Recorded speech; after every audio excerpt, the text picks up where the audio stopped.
শিক্ষক নিযুক্তিৰ সৈতে জড়িত বিগ আপডেট আপোনালোকৰ কাৰণে আহি আছে। সকলোৱে আমাৰ সৈতে কানেক্ট হৈ থাকিব।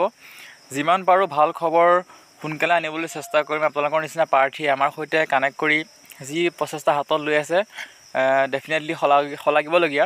তো সকলো ওলাই আহিব লাগিব, সকলোৱে চেষ্টা কৰিব লাগিব। আজি মুখ্যমন্ত্ৰী ডাঙৰীয়াই পুলিচৰ নিযুক্তি কেতিয়া হ'ব বা কেতিয়াৰ পৰা ইণ্টাৰভিউ ষ্টাৰ্ট হ'ব সেইটো সম্পৰ্কে এটা বিগ আপডেট দিছে।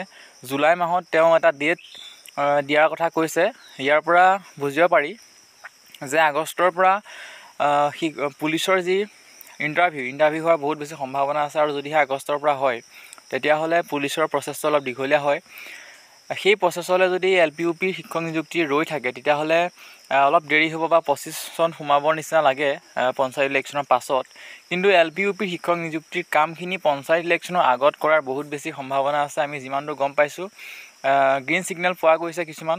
সকলোখিনি কথা আলোচনা কৰিম। আজি পুলিচৰ ইণ্টাৰভিউ সম্পৰ্কে মুখ্যমন্ত্ৰী ডাঙৰীয়াই কি কৈছিলে সেয়া মই আপোনালোকক শুনাব বিচাৰিছোঁ। আপোনালোক সকলোৱে শুনক।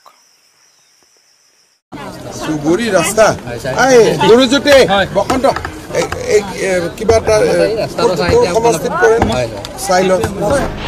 আৰক্ষীত নতুন নিযুক্তি কেতিয়া প্ৰশ্ন যুৱকৰ। পুলিচৰ জুলাইত বাবা নহ'ব যদি বানপানী হয়। ফিল্ডবিলাক চব তহঁতি প্ৰেক্টিচ কৰিব পৰা নাই নহয়, গতিকে জুলাইত আমি নতুন ডেট এটা দি দিম। তাৰ মাজতে ৰাইজৰ অভিযোগ আৰক্ষীত নতুন নিযুক্তি কেতিয়া প্ৰশ্ন যুৱকৰ। পুলিচৰ জুলাইত বাবা নহ'ব যদি বানপানী হয়। ফিল্ডবিলাক চব তহঁতি প্ৰেক্টিচ কৰিব পৰা নাই নহয়, গতিকে জুলাইত আমি নতুন ডেট এটা দি দিম।